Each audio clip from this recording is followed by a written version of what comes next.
Hey, it's Tesla Canuck. Welcome back to another video. I just received 2020.32.2 for my Tesla Model 3. And today we're going to go through the release notes and we're going to take it for a spin. Welcome to another one of my first impressions videos. Let's get started. The release notes. So very exciting here for people who have a Tesla Powerwall. Then you've got some additional features here to coordinate with your Tesla Powerwall. I don't have a Tesla Powerwall. I don't know a lot about them. If you have one, that's super cool. And please let me know in the comments really what this will mean for you in terms of improvements and features to the car. So, I mean, I understand just basically from reading the release notes that there's some coordination between the Powerwall and the vehicle so that it can coordinate on charging. And also if you have a power outage in your house, you'll still be able to charge with your Powerwall based on limits that you set. So this all sounds pretty freaking amazing. Please let me know in the comments again. If you have a Powerwall, tell me about what this feature means to you. The next thing that we see here on the release notes is car left open notifications. I think this is great. How many times, like I'm telling you, I would go to the store or something like that, and I'd be walking through the store and I'm like, did I shut my trunk? I don't know. So this feature is going to be pretty cool. Your doors, like everything here that's listed. If a window is detected to be open for 10 minutes after leaving the car, it's going to notify you. So this is a very welcome feature for me, and I think others will really appreciate that functionality. Next, we've got close windows on lock. This is another really great one. So it's just like one kind of walk away and your car seals up shut and it's all locked and keeps your car nice and safe and your contents inside nice and safe. Well, unless someone has a hammer or a baseball bat or something like that and they want to do something nefarious. But let's assume nobody's doing anything nefarious. This is a really good feature to have. Next up, we've got notifications history. This is really welcome. And you know why I really like this one? Because I don't know if this has happened to you. Let me know in the comments if it has. But sometimes I'll get a notification for a software update. And, I'm doing something at the time so I can't action it. And then, 10, 15 minutes later, I go back and the notification is gone. It's like, what happened to my software update? Well, hopefully you'll be able to see in your notifications history. I swear to God that happens to me. Let me know if it happens to you. So that's basically, oh, did you see the size of the bee that came in front of the windshield? Oh man, okay, I digress. So that's it. That's everything that's documented anyways. And what I like to do with my first impression videos for the new software releases, I take the car for a spin and I'll let you know if I notice anything different, any undocumented improvements, again, just in a first impressions kind of way.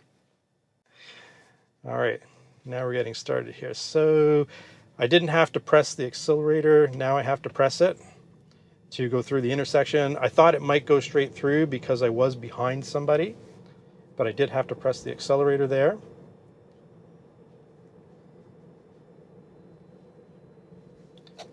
And looks like we do have still have the ability to go 10 over the speed limit in terms of kilometers. Let's approach this light here.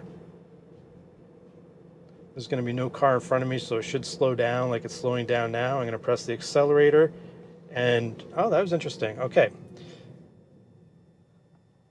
Even though I pressed the accelerator to go through, obviously it saw the light was changing and it took over and it stopped the vehicle.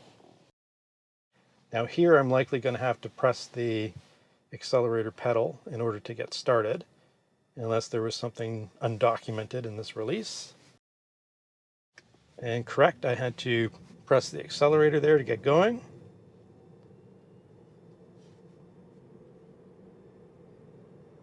It feels really smooth. I mean, it has for the past few releases, so I guess that's not a huge thing. It's recognizing this as a 50 kilometer zone now. That's interesting. Before, okay, it's back up to 80, but 80 doesn't actually begin until up here. Let me turn up the heat here. There may be some improvement in speed sign recognition. Okay, what I'm going to do is I'm going to turn around here, and we'll do the next portion of the test. I'm kind of settling into a routine for these first impressions, just so that there's a baseline and there's a way to compare against other first impression videos. So next up, we're going to do traffic aware cruise control. We're going to do it through a residential area. So here's a 50 zone. Let's see what happens. Yeah, it's not recognizing it there. So definitely no improvement to speed sign recognition. It could be that they actually moved the speed sign not too long ago. So the interesting thing there is that clearly it's still map based. Then maps haven't been updated to reflect that speed sign has actually changed location. Obviously autopilot's not going to work in here. So traffic aware cruise control. It's going a little fast for my liking. Okay.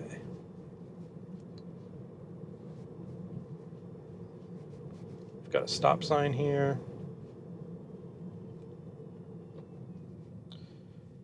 No surprises. It did feel that it felt a little bit like it didn't slow down until closer to the stop sign than previously. I'm going to dial it back on the speed through here. Again, so other than steering, I'm not doing anything here. It's interesting that it's starting to recognize lines a little bit, but I don't have the autopilot little symbol here. So we've got people. Excellent. That's very cool. Very, very cool. We're going to see what happens when we get closer to this stop sign coming up. I think it's slowing down a little bit closer to the stop sign. All right, we are on a two-lane highway, and I did a video the other week about whether or not the Tesla Model 3 is hugging the side of oncoming traffic when it's on autopilot, and no, it's not. It's dead center. Although it feels like there's a bias towards the left in this case, or the right if you're in the UK or Australia or whatever. The interesting thing would be if there was actually an offset or something like that, because I know I'd be much more comfortable if I was leaning towards the right-hand side. But nope, she's in the center. That was proven. I'm not sensing any differences here on the two-lane highway. I wasn't expecting to. It's been beautifully smooth and stable. Autopilot has in these type of conditions for a long time now. Okay, heading through the intersection. Nothing really new to report there.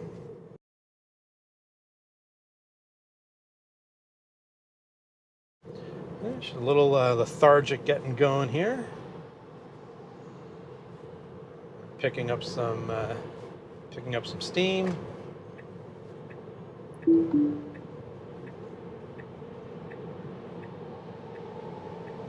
And I'll throw it back into autopilot. Turn off my signal. Okay, let's see what we can find out here. Change lanes.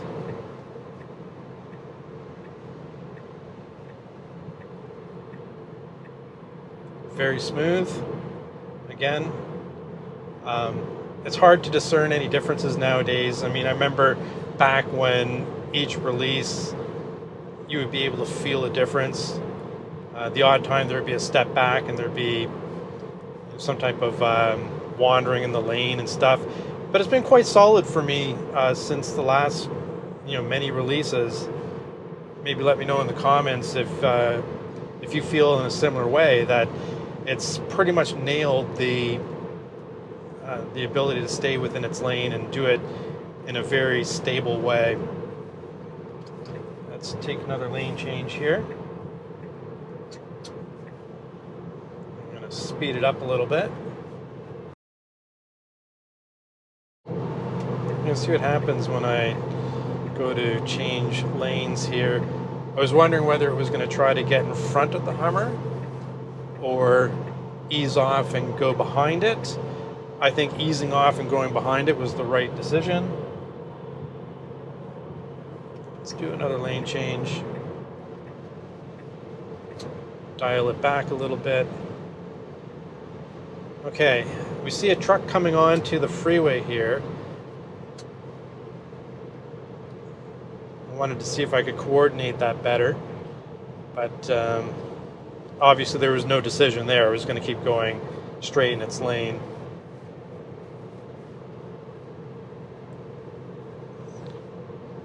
All right, I think that's going to be it for today. There's really no point in going through the Mad Max stuff and all that kind of stuff. It's, really hasn't changed a lot. I think I'm still waiting for the next big one, right? Like the last releases have been fairly incremental, especially in terms of the driving experience. It really hasn't changed a lot. So I think something big is coming, and I'm ready for it. Yeah, that next notch towards the autonomous level 5, which apparently is coming this year. I don't know, I don't think we've ever heard that before, have we? Elon says it's coming this year. I believe it. I'm just being funny. I'm not sure it'll come this year, actually. Let me know in the comments what you think. Is level 5 coming this year? I want to know what you think. In the meantime, thank you for watching as always. Tesla Canuck, over and out.